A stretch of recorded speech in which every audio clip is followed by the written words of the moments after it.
So last week, OpenAI announced the release of GPT-4o, which is a model that's much more powerful, and we've now added it into Reflect.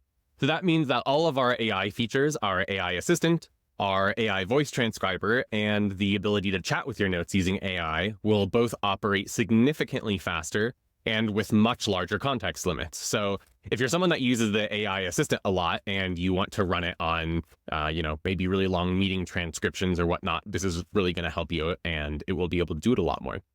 And of course, if you're sick of, just sitting there waiting for the text to write out, it happens almost instantaneously now, like way faster than you could even read through, which is great.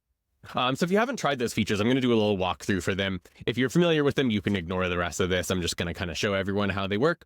So I'm going to start with the AI assistant here. And I think for that one, actually, no, I should flip those around. So what I'm going to do here, I'm going to transcribe a voice note with the voice note transcriber. And then I will run an AI prompt on it so that you can kind of see that work. And then I will show you how to chat with your notes. So let me start by transcribing an audio note here. This is an audio transcription on my to-do list for the day. So I need to send out the launch for our new GPT-4o with all the AI assistants. I need to re-record the demo video. This is the second time I'm recording this because the first time I had an error. I need to publish all of those.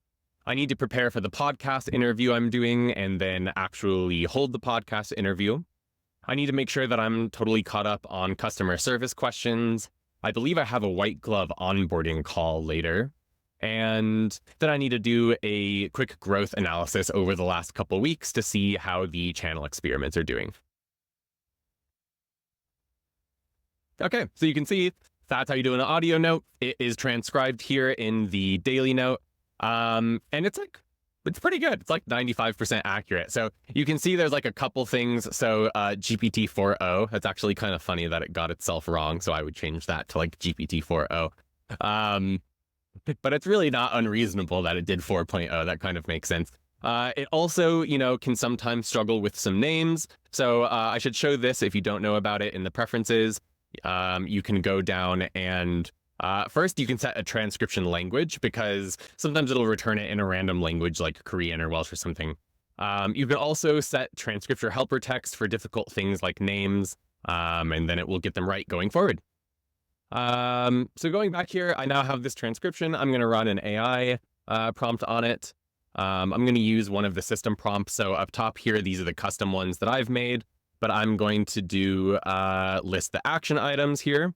And it will basically just pull all of the things from the voice transcription into a to-do list. You can see it's a lot faster there. And I could just replace the text, it'll add it.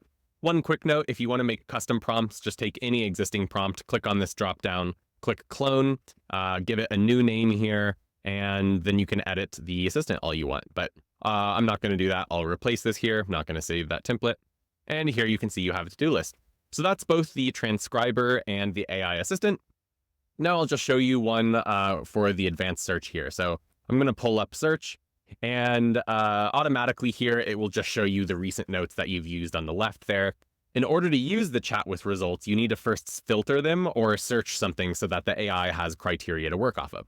So I'm not going to search something. I'm going to add a filter here. If you did want to search, you can choose between fuzzy, exact, or semantic search.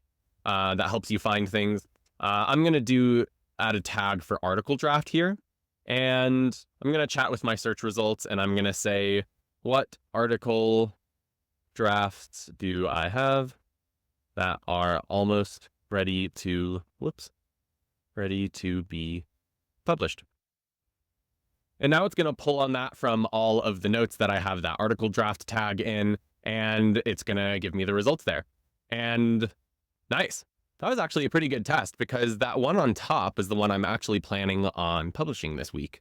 I didn't know that one was ready. So that was actually a great example. I might actually revisit some of these. So that was just a quick example. You can also do things like chat with research that you save, chat with your books, and all of that good stuff. So again, all of these are a lot faster now, a lot more frictionless to use. So give it a try and yeah, go see the speed and use larger context limits with everything.